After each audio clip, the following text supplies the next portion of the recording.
All right, guys. I don't like to start podcasts like, all right, this is my podcast. Yeah. All right, I'm sitting down today with a man by the name of Henry Jacobs. Henry is a solar consultant for Plug PV right here in Albany, New York. He's also a real estate investor and just overall good guy. So I'm excited to have him on the podcast here. Happy to be here, man. Yeah, I'm excited, man. We've obviously been friends for a little while now. Yeah. I met Henry, man, a little over a year ago now. Probably I think so, yeah. over a year ago.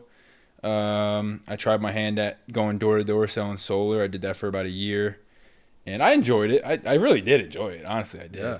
But at the end of the day, I kind of knew that this is what I want to do, more the video side of things, content marketing, stuff like that. So I'm excited to have you on, man, and just Oh, yeah.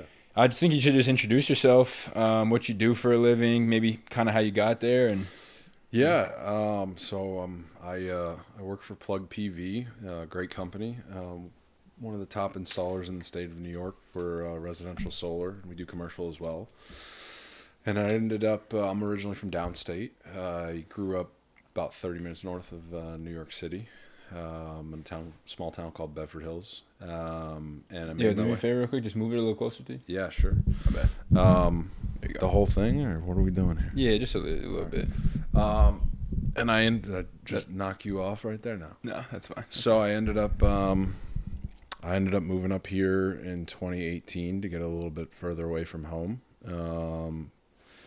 And I ended up starting in a different industry in insurance at 23 with no car, no money, broke in a basement apartment, and my parents gave me 3 months to either figure it out or move back in, and there was no shot I was moving back in. So Really? ended up falling into insurance and started killing it. Didn't realize I was killing it for a couple months there, young and naive, and slowly worked my way up the corporate ladder at this private company that doesn't need to be named.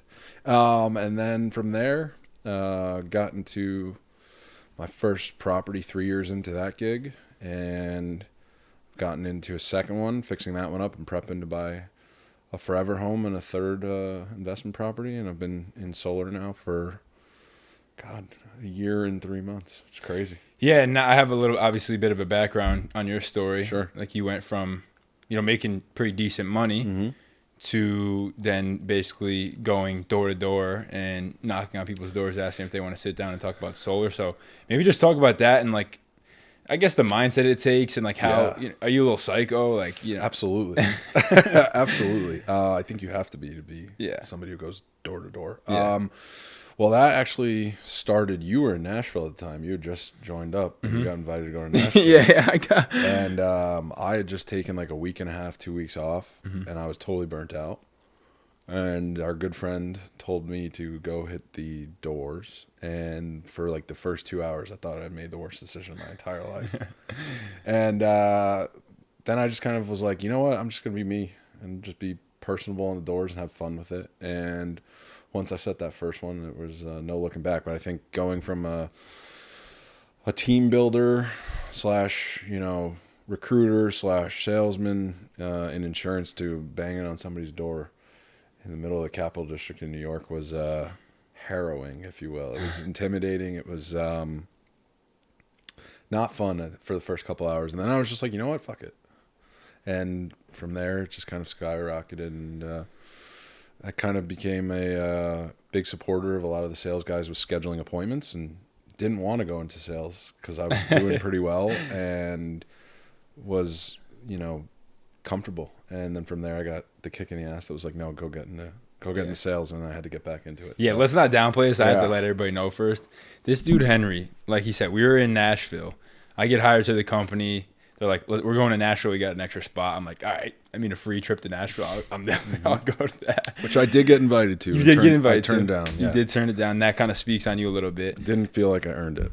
Yeah. And so as I was there, just having fun, not earning it at all, we Don't have throw yourself under the bus that bad. yeah. Come on now. we have like this group chat, and all of a sudden you just see Henry, and it's just like appointment after appointment. The way it worked was you throw an appointment in the chat and people take it. The salesmen take it. So at that point you're an appointment setter. And it was just funny that first day, we're looking and I'm like, is this guy just like calling his friends or something? Like I literally thought you were just. I talked to my buddy and I'm like, I think this guy's just calling his friends and like getting a bunch of money, which I'm like is smart.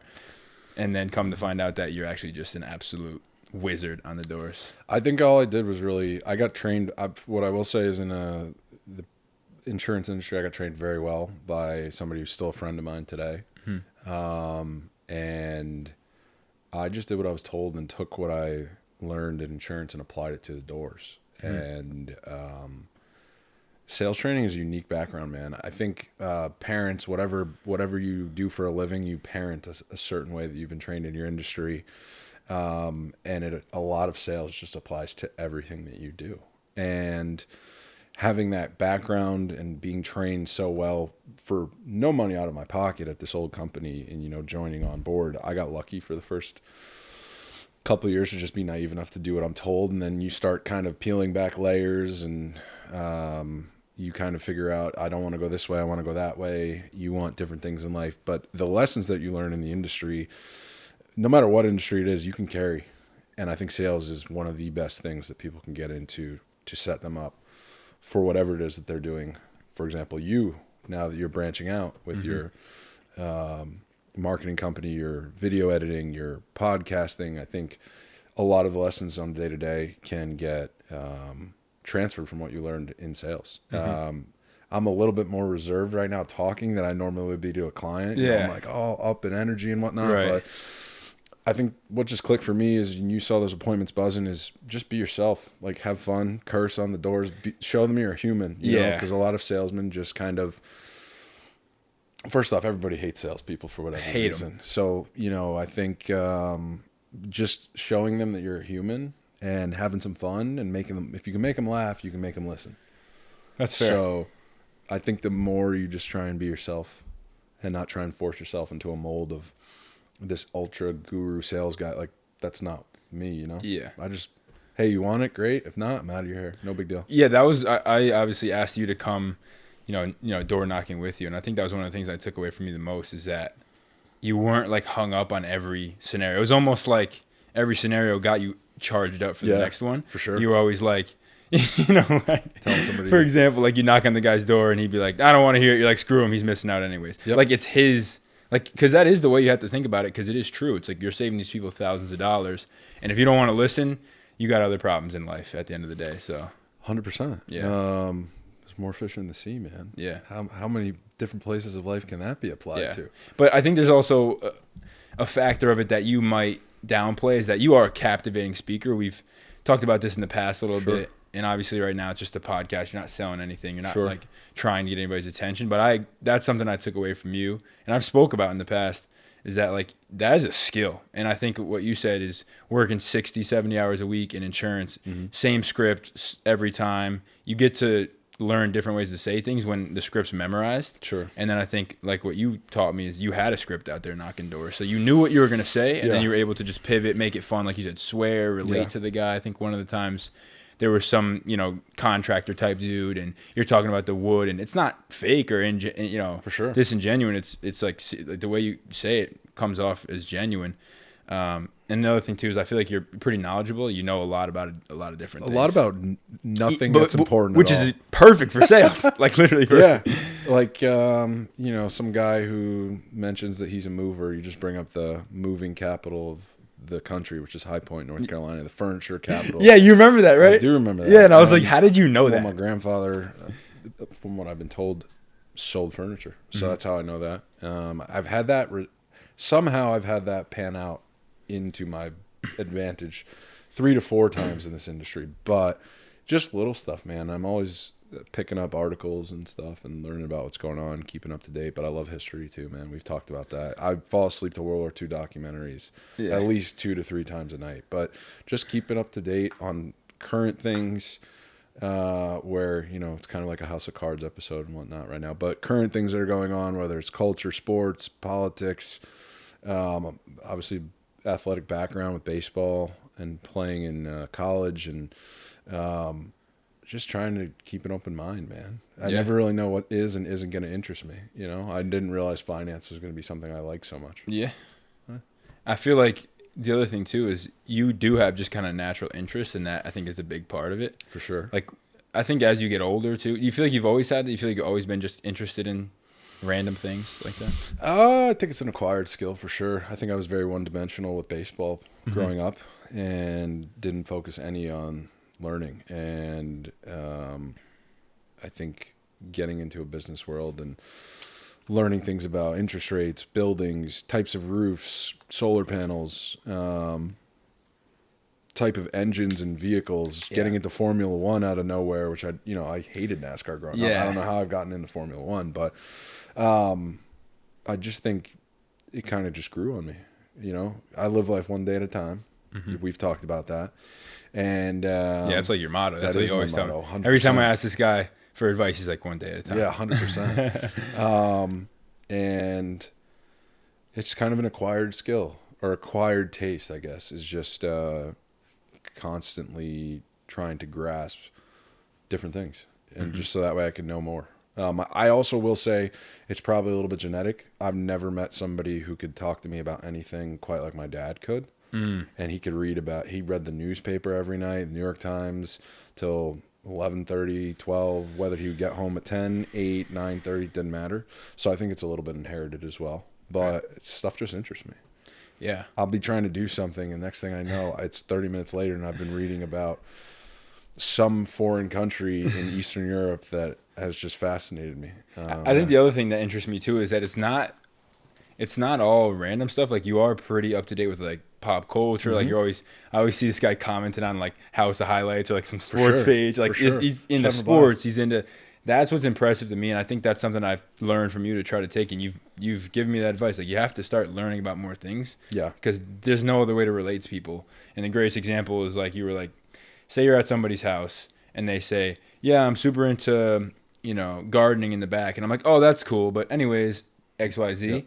Instead of saying, "Oh, yeah, so I know the soil or what are you growing out there?" Yeah, yeah, that I guess. Yeah, I mean, it's not just a better way to relate to people. It's just you never know what you're actually genuinely going to relate to, regardless of who the person is. Right. I think that the way I look at it is like when you see somebody that doesn't think they're gonna speak their language. Like, I see this guy on YouTube. He's just this white guy, and he goes to like China, and he's able to speak Mandarin like as good as them. And when they see, like, they hear it, it's like their eyes light up. So I think it's the same thing in sales, where if I were to be able to talk about the topsoil of the garden, their eyes would light up. Yeah. It's just a.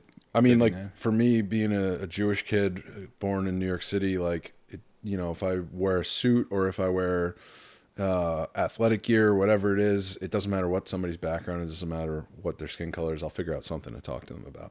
Yeah. Like, it could be as simple as me going to a deli and talking to X, Y, or Z behind the counter about something, but also just trying to be positive when you talk to them, man. Make them laugh. Yeah. Figure out something, and then the wall comes down. And I think we've watched a lot of people who put out a lot of content, and for whatever reason, there's not enough talk about like just trying to relate to people. You don't have to do it also for 20, 30 minutes, whether you're at a kitchen table or at a girlfriend's holiday party with her friends or whatever. Right. It's just, it can be as simple and genuine as 2 to 5 minutes, because we all have places to be as well. You don't want to be that time cruncher, but right. Yeah. All right. Tell me a little bit more about like your mindset with the sales role and going door to door. Like, we joke you have to be a psycho, but there is a discipline to it. I talked to Nick, who is the manager at Plug PV for the Albany office, and I do some content for him as well. Yeah. Shout out Nick. Shout out Nick. Shout out Nick. Shout out Nick. Shout out Zach. Shout out Bryce. Yeah. Love those guys. Yeah. Tony. But the thing is, I want to know Tony's more. asleep right now? I bet Tony's asleep right now. 100%. Yeah, Tony's definitely asleep. Yeah, Tony's definitely asleep right now. I miss that kid, honestly. Yeah. I don't talk to him as much as I used to. So fun fact about this summer, we'll get back to your question, not to take over, but he actually got me back on the baseball field, and I ended up playing in like 3 games. And I pitched for like the first time in a good 10 years, and I thought my arm was going to fall. I was going to say, no, it wasn't fun. But the biggest thing, right groin, after pushing off the mound, destroyed the next day. Yeah. Absolute, like, ice pick. But anyway, my mindset. Go ahead. Yeah, just the mindset of it. There's a discipline to it, but try to get into something that's a little bit more unique than you got to be a hard worker, this and this and that. Like, what is it really that you think makes a successful door-to-door person, or just, I guess, salesman in general? Door-to-door is obviously pretty unique, but, you know, some in that industry. I mean, everybody will talk about belief in the product, knowing the product. I think the real thing for me is having, like, vision. You know what I mean? Like, part of the reason I was in insurance driving 200 miles sometimes in a day, you know, anywhere from 100 to 200 miles 5 times, 6 times a week, was because I had this vision of, like, being able to buy a duplex in my early 20s. And then I did that. And then it was like, shit, well, now I have to pay the mortgage, you know? So I think it's really, the thing that keeps me going is, like, a vision. It's, yeah, there's an end game with a number in my brain, but I think it's more so, you know, the vision of, like, what really can I do? What do I want versus need? And whatever my vision is and whatever yours is, you know, sitting behind a desk 9 to 5 making X, Y, or Z is great. And if that's for you, by all means. It's not for me, at least not right now. And it might never be, but I feel that a big thing that people talk about vision, but they don't grasp the concept of it. You know what I mean? What does your dream house look like in 20 years from now? Oh, you think it has to be that detailed? I think you have to have details, man. I'm a big believer in vision boards, but vision boards with, like, a specific purpose. I still have one at home. I can remember what's on it. You know, I have a baseball player pushing off a mound with the name Jacobs written on the back, and that's, like, hopefully one day I'll have a son that gets to perform better than I did and get to go to all of his baseball. Like, that's how deep, I don't want to say deep, but that's how much I'm looking, and, like, I want to see the future. But that's a perfect example. There's, you know, I really think that we miss a lot, like, vision. Like, what do you really want? And I think vision is something that keeps me going. Do you think that you need, I think this is obvious, but, like, action steps? Like, do you really break it down? Like, okay, in 6 months I need to have this, and then today I'm doing this. Or do you think it's more of, like, shooting for that goal, and things might come along the way that change the path, and it gets there in a different way? I think this is a great topic that people talk about a good amount as far as, like, set the dates. But you got to be careful with that, because if you don't, then you feel like you failed. You feel like you failed.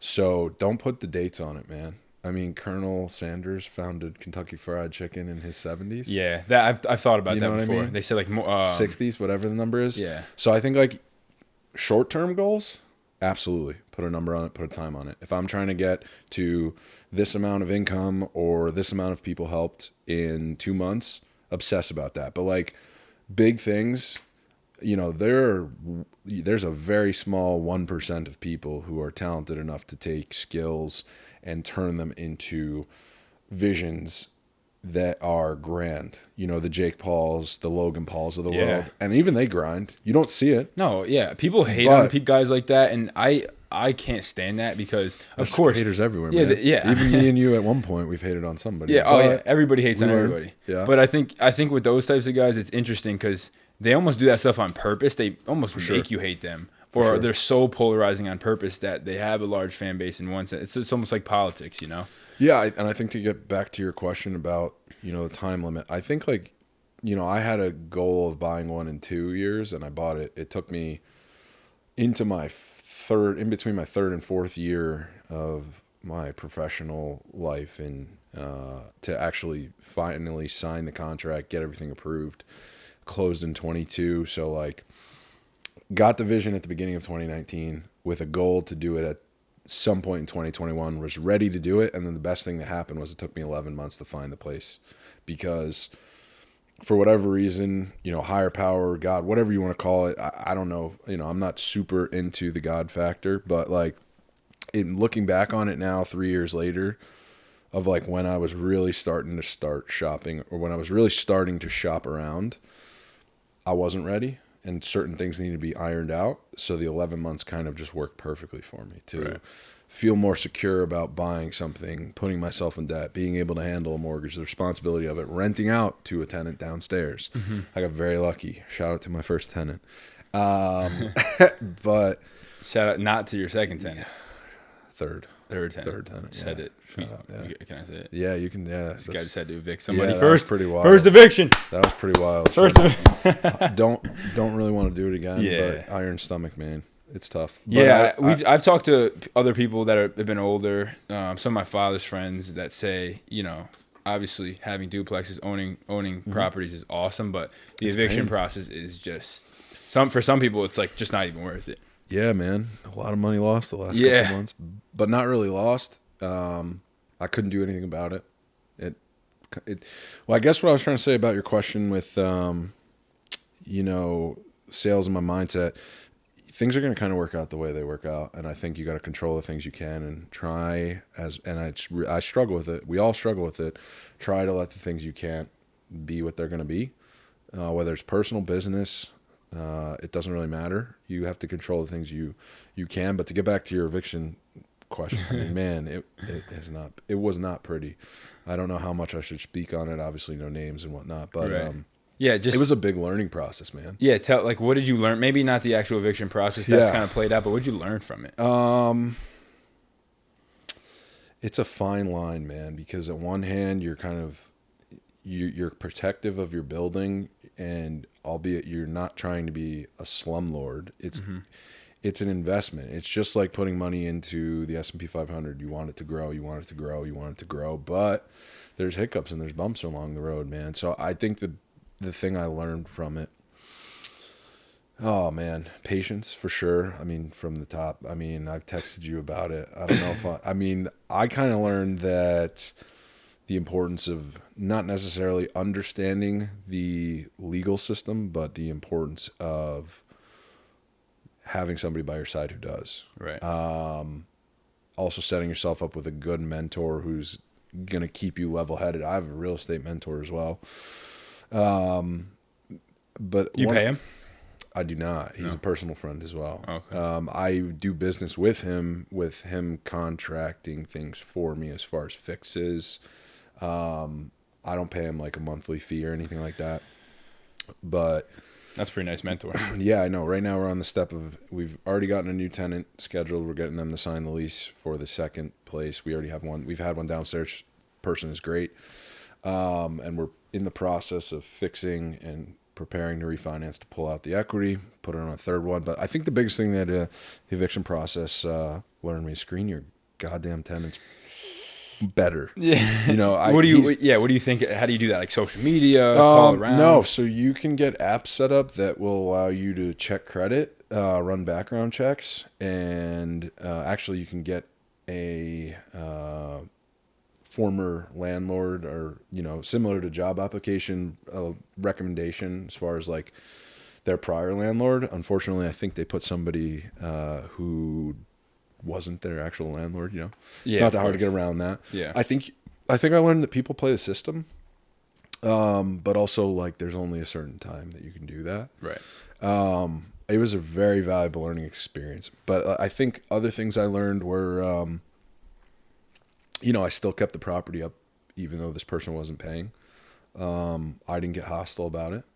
I let it be, I let it sit, and I took care of things in a manner that I could move from it, and in 5 years I won't even remember it. You know, one of the valuable lessons I learned in my younger 20s was, if it's not something you're going to think about in 5 years, don't spend more than 5 minutes. 5 minutes? 5 minutes. I was going to say 30 or something like that, or an hour or something. No. Now, this is from a person who's just, you know, a little bit like me, a little bit tapped out.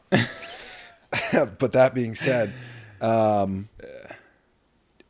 he taught me a lot of things, person, but some of it I take, some of it I kept, some of the things I liked, some of the things I didn't. Right. So I think another big thing in being an entrepreneur or having a vision is like, don't find the wrong mentor, you know? Right. Make sure you water the garden, like you were talking about gardens and talking to people randomly. Make sure that you pluck the weeds and make sure you take care of the flowers. And, you know, everybody's going to have their philosophy of what they're doing or this or that. But it's just, there's no wealth, accomplishing things. It doesn't matter. It's a slow grind. See, that's a tough one. Slow wins. We've talked about that before. I want to get just quickly your thought on this. How do you feel like you know when you should listen to somebody and when you shouldn't? Is it purely based on their background? Is it just a feeling you get? Like, I feel like sometimes I've struggled with somebody gives me a piece of advice. I don't know how much to listen to it, how much to take it with a grain of salt. Yeah, I think first and foremost, I wish I had listened to my mother a whole lot more growing up. So I think like looking back, on Good guy, Henry. Always ask your mom for advice. Okay. As corny as that sounds, I like that. No, I think in your early 20s, you're very, very, you're kind of like a child still. It's just like being 4 or 5.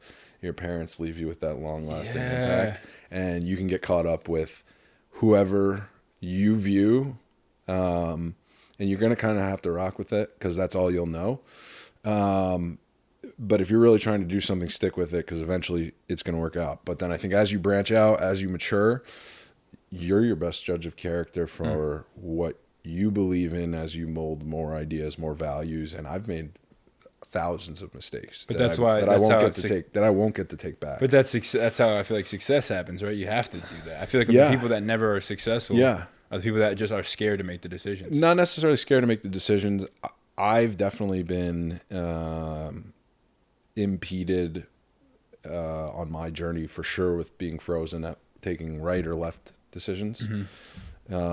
But I think that, I think as you grow, like right now, I don't really feel like I have a specific mentor. I have people that I can call and ask about any little thing. So I think what turned into me, I don't want to say idolizing, but like really looking up and seeing somebody who had what I wanted, and then I got what they had, and I didn't particularly want what they were continuing to achieve. I kind of pivoted and figured out, all right, what do I want? Right. What am I now? What's my next goal?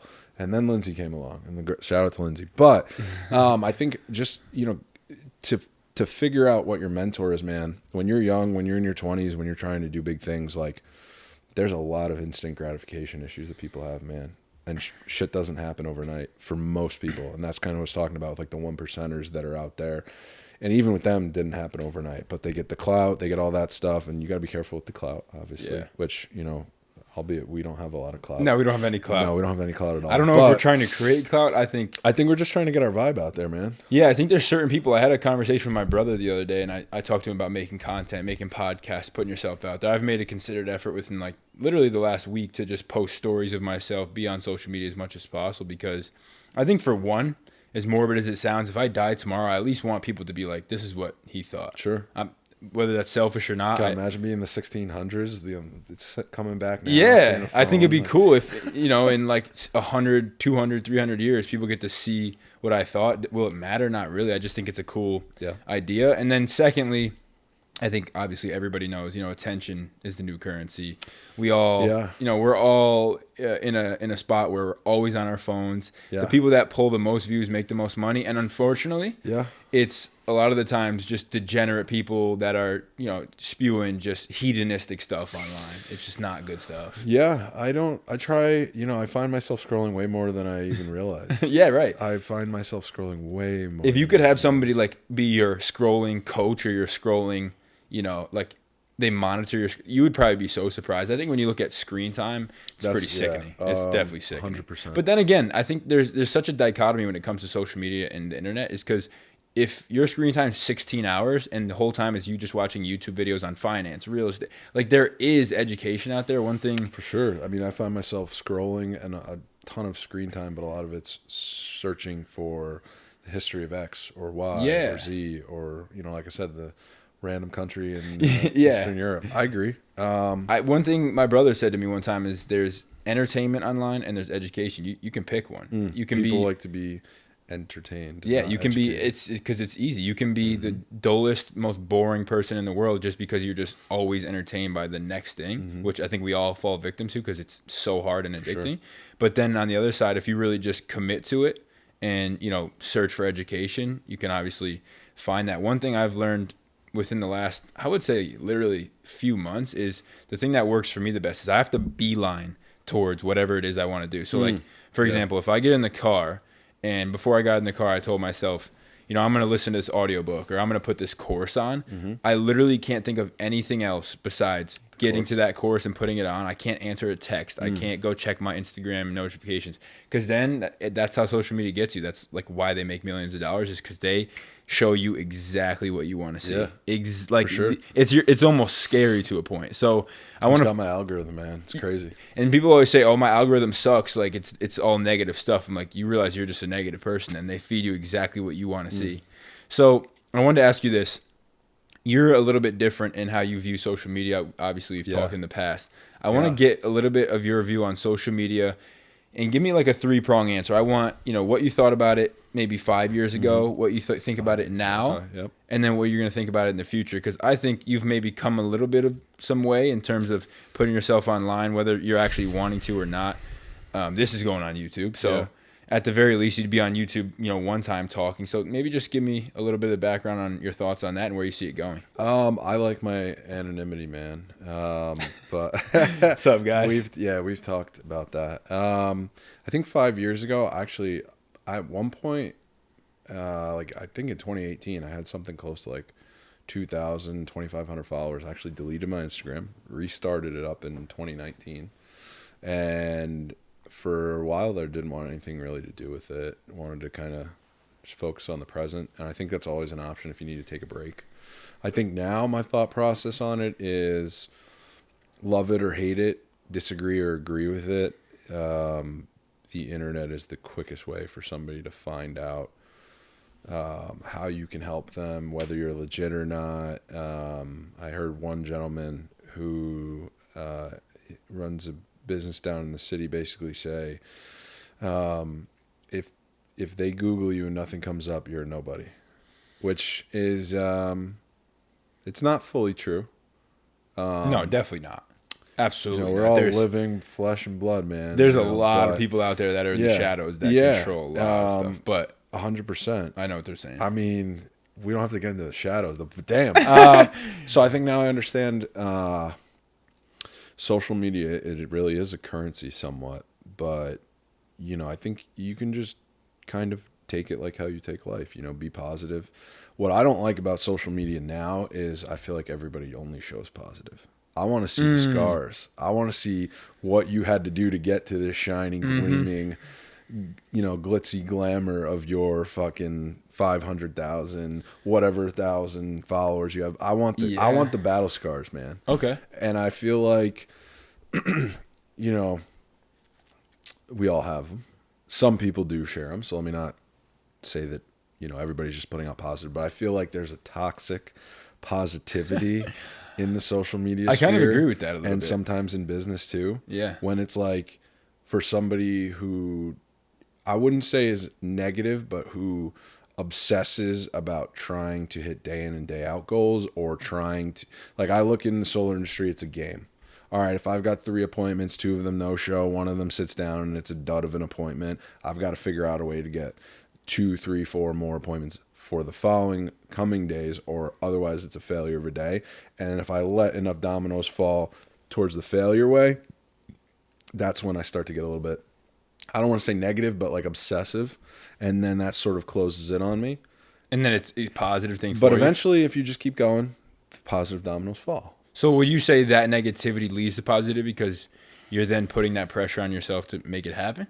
100%. Yeah, that's what I figured. But when it comes to your social media presence topic, you can get saucy, but you can also get lost in the sauce. So, shout out to Gucci Mane. This guy. So I think, anything can be addictive, man. Some people like booze, some people like drugs, some people get addicted to clout, and some people can't stop scrolling on social media.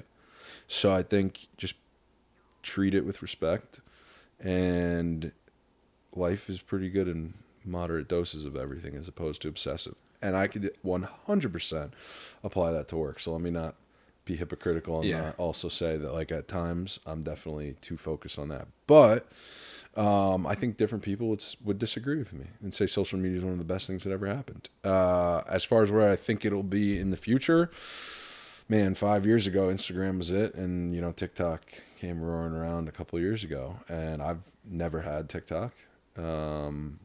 I don't want TikTok. I scroll enough on Instagram. Yeah. And, Instagram's and becoming for better me, than who's a TikTok. little bit older than you, I still scroll on Facebook with Reels, man. I'm sure you don't, but I no. actually don't at all.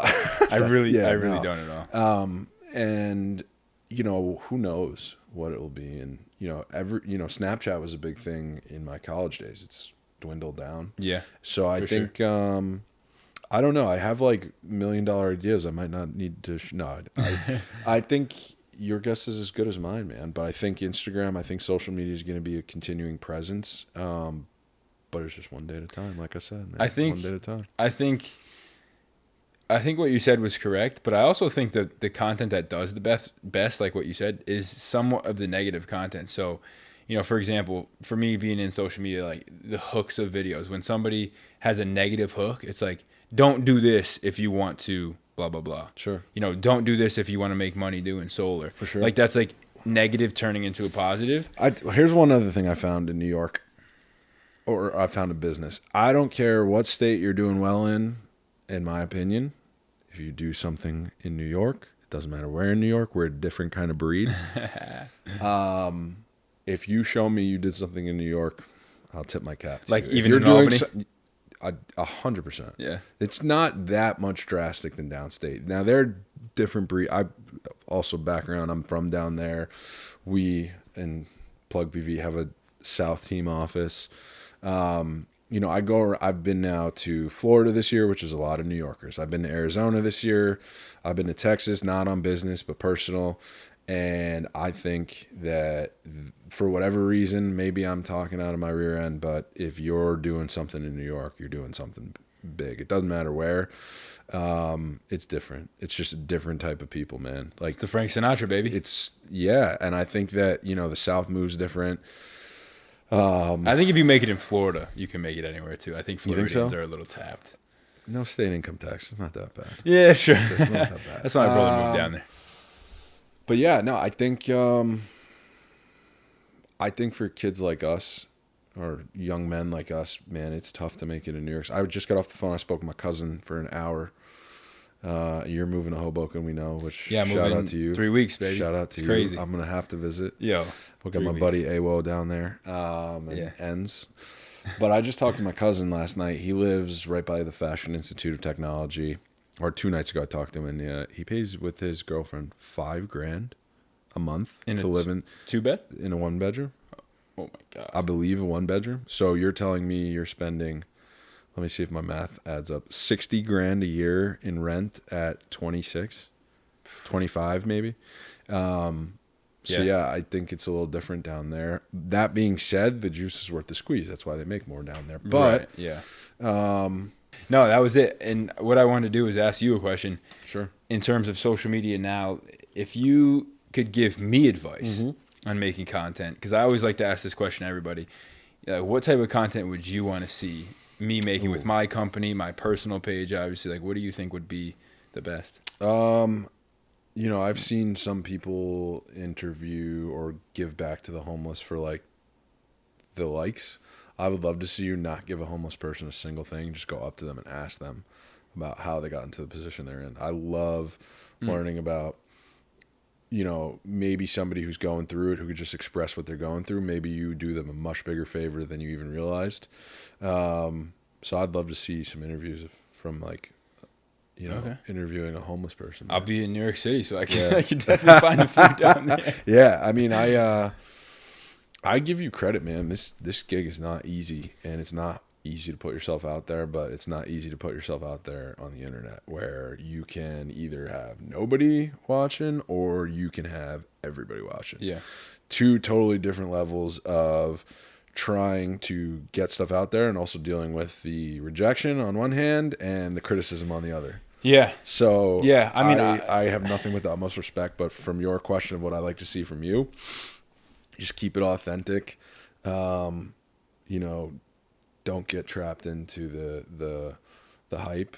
Keep it day to day. And I want to see a couple interviews of homeless people, just finding out like, what's your story, man? I've always been fascinated by homeless people. Yeah. And that goes back to like this weird obsession about growing up downstate, being fascinated with, me, tangents of things that drive my gears as far as my mind, I've always been obsessed with the New York City Housing Authority and like the stories of people like Stefan Marbury coming out and the people who were gonna come out and just didn't, and it fascinates me. That's interesting. Yeah. All right, maybe I do have to get into the homeless community. Yeah. Find out about it a little bit. Hell yeah. One thing I will say is I appreciate that because for the longest time I've wanted to do social media. I've had the skills to do it. I've always been into videography, and I think the fear of posting and facing that criticism or rejection is something that stopped me for a long time. And at this point, I'm kind of like, it's either now or never. I'll never do it if I keep caring, what people would say or how they receive it. And I think that goes along with what you said. You just have to be authentic. And then at that point, people just either like you or they don't. And 100%. It is how it is. I think one of the things I want to avoid is, let's say in 5 years, I've been making content and doing whatever I'm going to be doing in 5 years. And people can go back and see that I was trying to fake something or, play a nicer character on camera than I really am in real life. I want to be authentic. I want to say whatever I want to say, swear, whatever it might be, without having to censor myself. So that's something I want to be. I think being authentic can come with some backlash. Like people always say, "Oh, be authentic online," but then again, it's polarizing. It's hard. People won't like you, and that's a hard thing to come to terms with because I feel like for my entire life, I've been a people pleaser. I've always liked talking to people. I've always liked having good relationships with people, good conversations. I won't say I am scared of confrontation, but I don't think anybody enjoys confrontation. Like, I think there's some psychos out there that do, but I don't. 100%. Yeah, 100%. No. But I don't really love confrontation. I will do it if I have to, but it's one of those things where, people can sit behind their screen or their phone in their bed and just say the nastiest things to people. And I think when you get a little bit closer and you meet people that have a big following on social media, for example, I work with a comedian. Let me ask you a question. Do you find that the more you get in front of people, not to cut you off, cut you off, but cut you off. Do you find that the more you get in front of people with a big following, that in front of the camera they're one person and they might not be the most, negative but they're just not their genuine selves versus when the camera is off, or is it a mix, or it just depends on? No, I think the people that do well are themselves on camera. And I think back to what I was saying with a comedian I work with, Anthony Robustiano, Ant Robo 10. Go follow him. He's got 305,000 followers on Instagram, about 1.3 million on TikTok. And I met him like 5 or 6 months ago just through Instagram DMs. That's actually a good point. Is I think for anybody that wants to connect with anybody, it's never been easier in the entire world to connect with people. And I think people have a very big fear. Except BlackRock, Yeah. Shout out the to people in the BlackRock. shadows. Yeah, 100%. But no, I think it's never been easier to connect with people. And I think if you can have no shame and not care if people answer you or feel some type of way if they don't answer you, then you really have the keys to do whatever you want. I got this opportunity with Ant because I literally was sitting in my basement one day. I said I have some sort of connection with him through a mutual friend and a coach of mine back in the day. And I reached out to him. He got 300,000 followers. He goes, it just so happened, he told me the story. He said, it just so happened that the week before my videographer canceled on me and said, I can't come do your show. And he was scrambling. And all of a sudden I showed up in his DMs and said, hey, would you mind if I, have you for an interview? And I interviewed him in the same spot. And he said, hey, coincidentally, I have a show coming up, and can you do it? And I said, absolutely. And ever since then, we've been working. It's been a great relationship. Look at that. He's got a show tomorrow in Vermont. I'm headed to Vermont tomorrow at 1 o'clock. Yeah. Shout out to B. Molson doing big things. Yeah, and I think that's the whole thing with social media is that if you are willing to be able to put yourself out there, which it's hard. But see, like your story right there with this comedian, which shout out to him, but I can't remember his name. Ant. I'm tired. Ant. Is like the same thing that I was talking about with like the 11-month wait with my house. It just kind of happens to work out. And these things are sort of, if I don't want to say if it's meant to be, but like when the right timing, the gears just kind of interchange, man. I agree. And you can't force things, man. You try and force a sale at a kitchen table. You try and force your way to be somebody's videographer. Like it might work, but you're gonna be miserable. Right. And like usually when something gels, it's just perfect example like that. So shout out to you for DMing somebody, man. But that's the thing is that's what honestly the other thing too is that going into the solar game and literally going door to door for 11 months. I mean, my family upstairs literally like they're like, I don't know how you did that Yeah. for 11 months. That's actually insane. Yeah, no. And you guys do it on a Yeah. daily basis, and I think when Sundays, man. Sundays, man. when you're Sundays are huge. Those are good ones. Everybody's home, man. But nobody wants to work Sundays, man. no. That's just how it goes. And I think that's the thing that really taught me is like DMing someone on Instagram Yeah, why not? is so easy compared to like walking up to somebody's. I think about it nowadays. I think about like, I used to just pull into a neighborhood, just get out of my car and Yep. just start walking around. And Yep. you do that on a daily basis. So Yeah. I think it sounds crazy sitting here talking about it, but man, no soliciting. yeah. So many stories door I'm knocking. not a solicitor, man. I'm an energy consultant. Come on, Absolutely. You're yeah. saving people. And the thing is, you actually are. And I think people hate salesmen for whatever reason. But at the end of the day, it's like, it's being genuine and, showing a product. And then also not getting upset when people do get mad at you. Yeah, but man, like I think everything is sales, and we forget Yeah. that. No, like, no doubt. I gotta get a good lawyer. Do I want the person who just went to Northwestern Cleveland State, University, or do I want the guy who I know went to Harvard Law? Right. Easy sale. Yeah. Do I want, we don't have to get political, but there are great salespeople in politics at all levels. I think every politician's a salesman. So there's my point. Yeah. How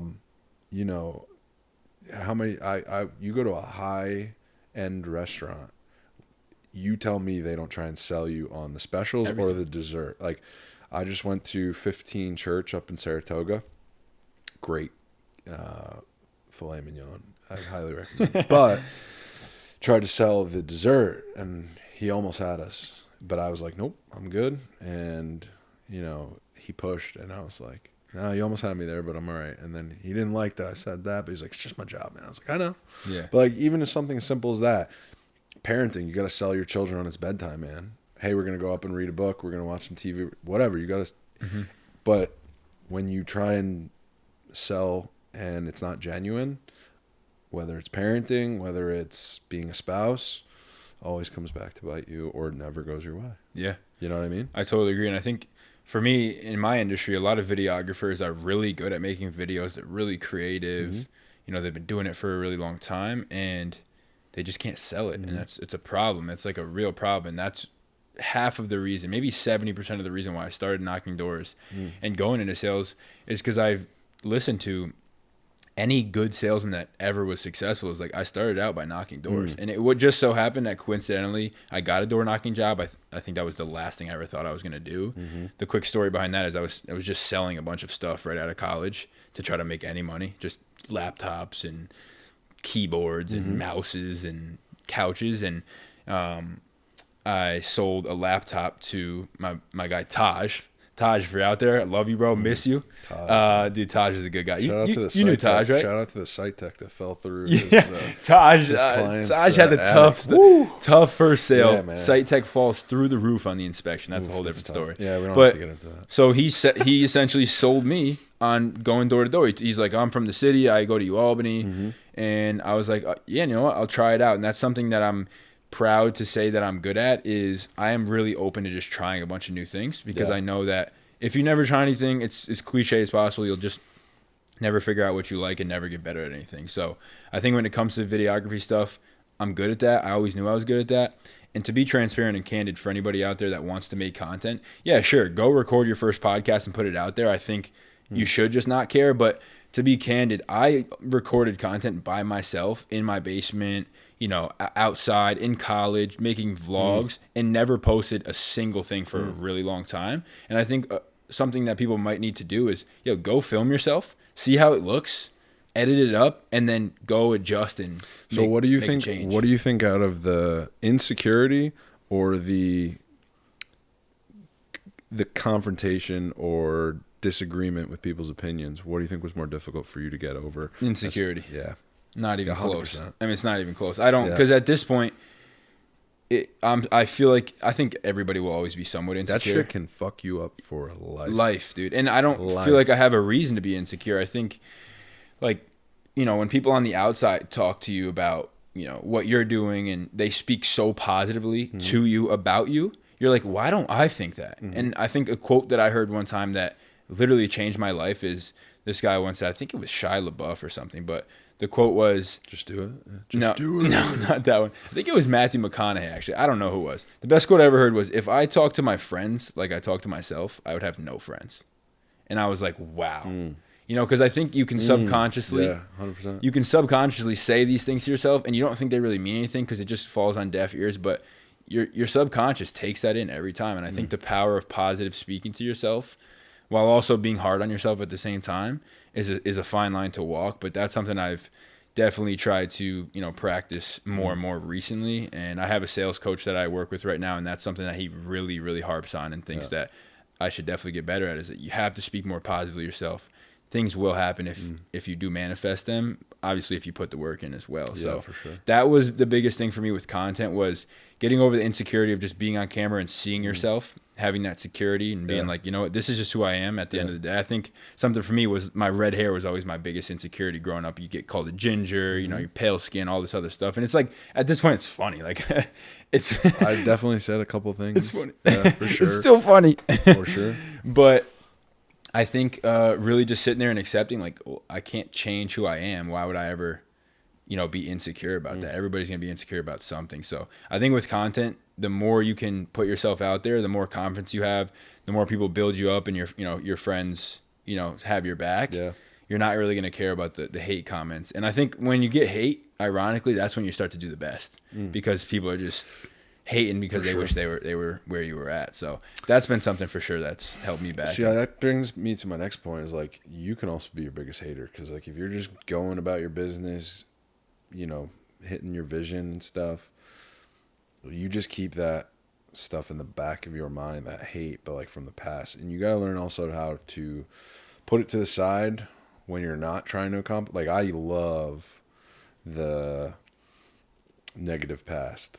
It just fires me up for the positive future. You know what I mean? Yeah, like, it's like the first rule of entrepreneurship. They say use what you have, and if it's a negative past, use it. I have like a couple different thoughts, and if I tap into them, if I'm having a bad day, it's just like, it's like adding gas to a car, man. And it just, for whatever reason, I was taught that two things motivate people: desire for or fear of. Yeah.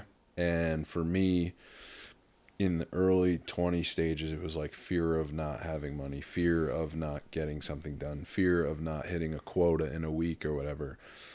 And now it's more of a healthy balance of both. Like, it became a obsessional desire for a real estate deal.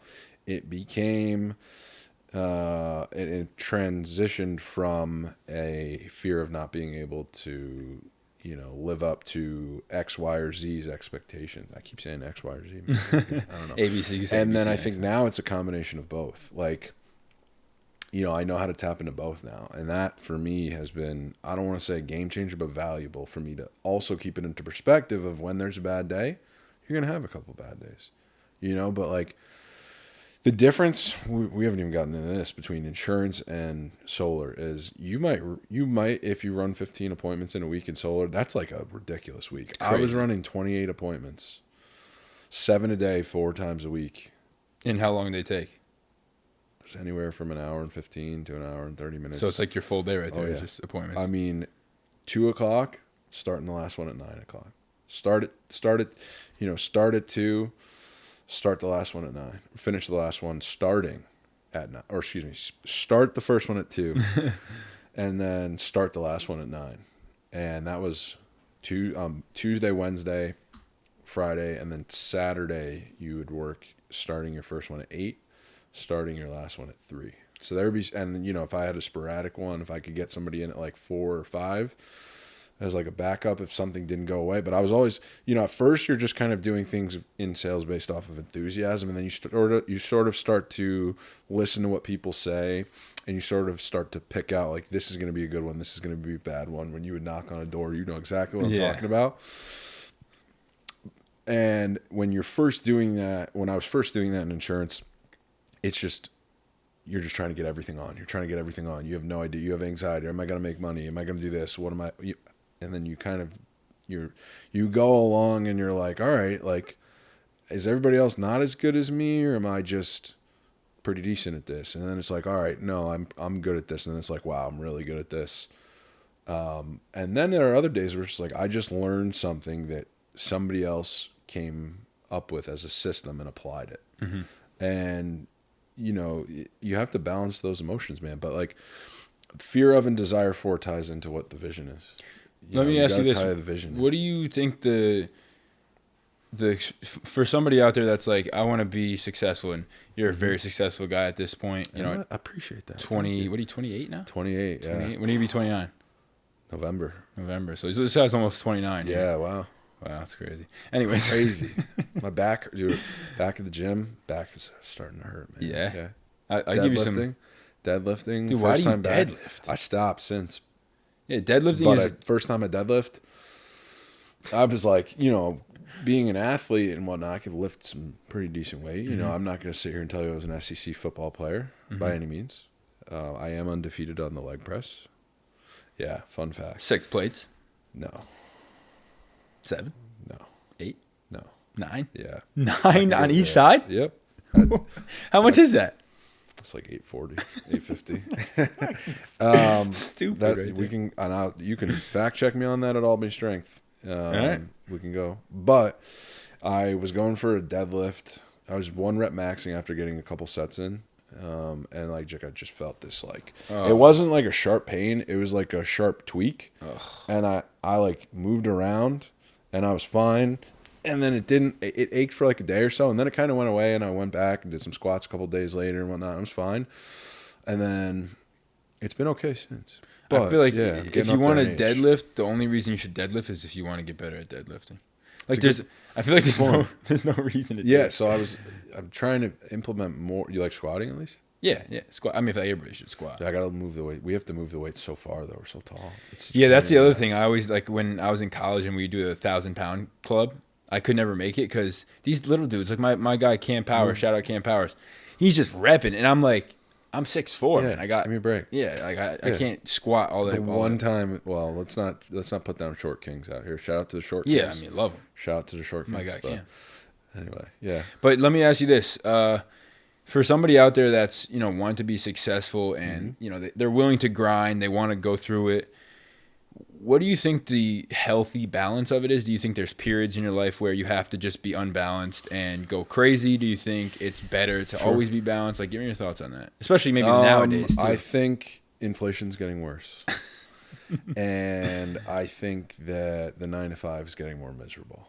Right, because it's harder to just live. I will put it to you this way. Number one, this depends on whether you're in a committed relationship or not. So if you do decide to get into that stage of your life, make sure that you're always checking in and making sure that the other person is okay with how hard you're working. If you're not in a committed relationship, I would say if you really want something, go fucking get it. That being said, I have learned that I have one of the most supportive spouses in the world. I've had to distance myself for sure sometimes from my mother and father if I was chasing a vision. And when you're young and in your 20s, you get that once. Right. And I think that if you really want to go after something, give it 110 fucking % all day long. Right. But life changes. And when it does, get better at your craft so that way you can pivot. But when you do something for a certain amount of time, and you know how to go into 100% mode, if you have things planned, you can turn it on for 3 or 4 days, then turn it off and go be with the family, go be with the friends. Because at first, when you're in 100% mode, you start to build up success and you think you're getting lucky. And you're not. You're good. And you're working a system and you're working your ass off to accomplish things.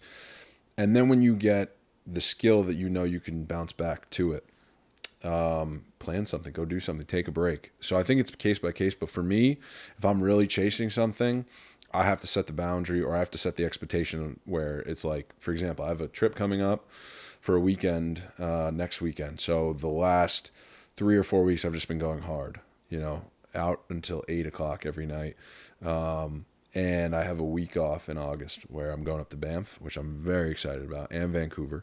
But I know right now for August, my month is limited with 1 weekend off and with an entire week off. Right. So I know I'm going to come back in September, be a little bit rusty. I'm going to have to be easy on myself. But it's a multifaceted question. There's different angles. When you're really starting out, if you're not in a relationship and stuff like that, as long as I think that does play a role. I know you didn't ask that, but no, I think I agree.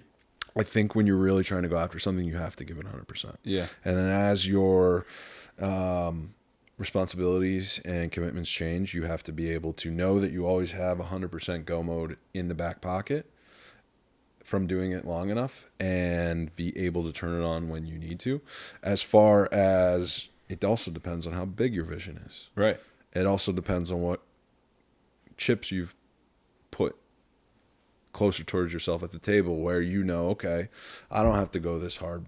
I know there are psychos out there that are always going to go hard no matter what, which is great. But I think it's starting to change. And, the better the product, the easier sometimes it is to take your foot off the gas. I think you got to know when it's time to put it on and off, and you learn that with time. I was going to say, I think something I've learned in the past few years is what works for me is going hard, like you said, for a certain number of days, like whether it's for a full week, and then I know for a day or two, I'm going to just enjoy myself. Yeah. I think if I could give anybody advice is like, try different things out. Try to go a month of just grind mode. You're not talking to anybody. You're doing your thing, and then go sometime where you're like trying to really have that balance. Yeah. Something that I really struggled with after I bought the house for like a good 3 months was like, all right, I did it. Now what? Right. And like you couldn't just enjoy it. No, because if you go hard enough, you go hard. I mean, I definitely enjoyed it, but I also know that this is like a 20, 30, 40 year plan to own this thing. So it's like, I like it now. We've personalized it, but it's not forever. Mm-hmm. But once you hit that goal and you've been going so hard to get it and you get it, sometimes the juice isn't worth like it's not that it's not worth the squeeze. It's not what you thought the squeeze was going to be. Yeah, that's like my biggest fear is that like you're going to cut out all these relationships and do all this not unnecessary stuff, but almost just overdose 100%. Stuff, I guess you could say. Yeah. And I think for me is I don't really want to live a life where I have to go so hard to where I have to cut out relationships. And maybe that makes my vision be a little bit smaller, and I'm okay with that. I think I've come to terms with I don't need to be a billionaire or 100 millionaire to enjoy my life. I also think that like as long as you're always going in the right direction towards what you want, it's okay to take a break here and there. Right. Whereas like when you're in your young 20s and whatnot, and you have middle 20 people trying to middle 20s, 25, 26, 28, trying to tell you what to do in like a corporate role, you can get lost in that. Yeah, you lose time, man. Like I got, my dad. Mm-hmm. I missed a lot, and it is what it is. But if you have a vision, I would say go after it. But don't be surprised when you get it, where you have that. Well, what now? Yeah, like guys like me, man. We get it, and then it's like, all right, what's next? Right. We're always just chasing. And that's what makes it successful. But you learn to deal with that in a healthy manner. Right. And you learn how to sometimes turn it off. I think that's a skill too. I think when you force yourself to do it and work that hard every single day for years on end, you do have to then relearn how to like just hang out and chill out. You see when people retire, they're like, what do I even do now? Like you work for 30 years, you're like, well, this was just my life. So I think for if I could give anybody advice, figure out what works for you. I know it's a cliche answer and it's not what you want to hear, but you do have to just try those different things. Try a job where you have to grind really hard for a while and then try to balance it. I think for me, it's been for 4 or 5 days, like you said, I'll grind really hard all day, all night, stay up late, wake up early. And then for 2 or 3 days, I can be able to chill. And I think what comes with that is you do have to run your own business. In today's age, like you mentioned with inflation, it's tough. Like having a 9-to-5 job and just thinking that you're going to buy a house, which I just did some research, it's $450,000 is an average house around here nowadays. Prices up here aren't getting any lower. Yeah, and I think this area is going to blow up. That's like $90,000 down or something like that. Is that the math? It depends on what type of mortgage, but you learn that as you go through. Right. So it's just, I think if you do want to have a bit of a different life and have a lot of money and like enjoy things like that, yeah, you kind of don't have a choice anymore. You have to put your head down, start something, build something worth of value, and go from there. I think so. Tough. It is a crazy world we live in, man, with inflation. Listening to boomers being like, just work a little bit harder. Nobody likes to work. To an extent. Yeah. Nobody likes to work for a shit result. Yeah, it's true. It is true that you do have to work harder, and I think there are people in our generation, and below us that don't work that hard, but I also think, like you said, they realize that even if I do work that hard, it's not really going to do much for me, so I got to figure something else out. I think that's where you'll keep on seeing the importance of an athletic background keep coming to light in a business role for the foreseeable future. That being said, man, I've sat with people who have, recently, PhDs from Oxford, which is, the top intelligence. And I felt like I was an absolute idiot with this guy. And he wasn't even like, just the way he talks, the way he, it was just, I knew there are plenty of times where I feel like I'm not the smartest person in the room, but I know I'll go harder. But I think, the athletic background, harder than the other person, if you will. I think the athletic background is such a key. But again, you got to really want it, man. Yeah. It's as much as we can talk about. You've talked about me being successful, man. There were a lot of days of rejection and self-doubt and the self-doubt one's big. Huge. That's the biggest huge. one. And I think the more, that's the thing though, the more you keep getting after it, the better you get. And a good buddy of mine talks about getting 1% better every day. I think, it's true. I don't like to say it. I hate those little cliche sayings. Yeah, like the Hormozy cliche saying where he's like, you don't get confidence from shouting affirmations in the mirror. You get confidence from doing the work that proves to you that you are competent. Like confidence comes from competence. Why am I confident when I step on a basketball court? Because I shot 5 million shots in my life. And I think then you get into the mental game of the athlete who shot 5,000 shots in his life, gets on the court. And I've shot more than 5,000. We'll go with 100,000, 200,000, maybe 500,000. And like you get into the deal with the athlete though, who's like done all that work, and then when the lights are on, they still can't perform. Which like I struggle with big time as an athlete, man. I had I trying to be humble, had a good amount of talent, and we've talked about how certain things didn't go my way for other reasons, but like I just could never really put it all together. So to be in a position where you're 1-on-1 or 1-on-2 with a husband and wife in a house, when it's literally the stakes are, hey, I might not eat. Yeah, if it's different. It's different. And the fact that kind of work is what I've kind of chosen, like it's fascinating that it there are certain times where it almost doesn't feel like this is where I'm at, which, you keep seeing that video online. If you scroll on Instagram, you're getting comfortable, big dog. You're getting comfortable, which is sure. Maybe I am, but certain times the only, that stupid cliche saying of like, the only time you look back is to see how far you come. I don't like that one. The only time you look back is to see like, damn, I could still be back there, but like give myself a pat on the back on a bad day. You can look back on a bad day you have when you're trying to accomplish something. So, I think, it's just the business mindset and the landscape keeps changing. I just wonder, as far as like the 9-to-5 business world, how much more shafting can millennials take? How much more can you be, told by somebing who's Gen X or Gen, a baby we deal boomer. with that. And like, shout out to baby boomers. I'm the son of 2, but how much more in this digital world where they can't make the change to using digital things? How much more can we keep being told that just keep working harder? That's the only reason, not the only reason. You'll get there eventually, son. 50% of the reason why I'm putting myself online is because I realize digital product, digital media, that's like, you're just almost stupid. In my opinion, you're almost stupid if you're not doing it. And I'm not saying you're stupid for not doing it, but I think if you were to be okay with giving up your anonymity, the money, right, first of all, is insane. It's not even the anonymity. It's more so just like, I guess it's a small portion of like the insecurity versus For me, it was always that. what do we say the other side was The rejection, which I guess could come. There's definitely some of that still left, but I also think that like I just never had time. I was always grinding for the goals, man. Yeah, I get it. I get it. And that's where someone like me comes in. Yeah, there you go. Exactly. No, that is literally what I do for What do I business owe you? owners, though.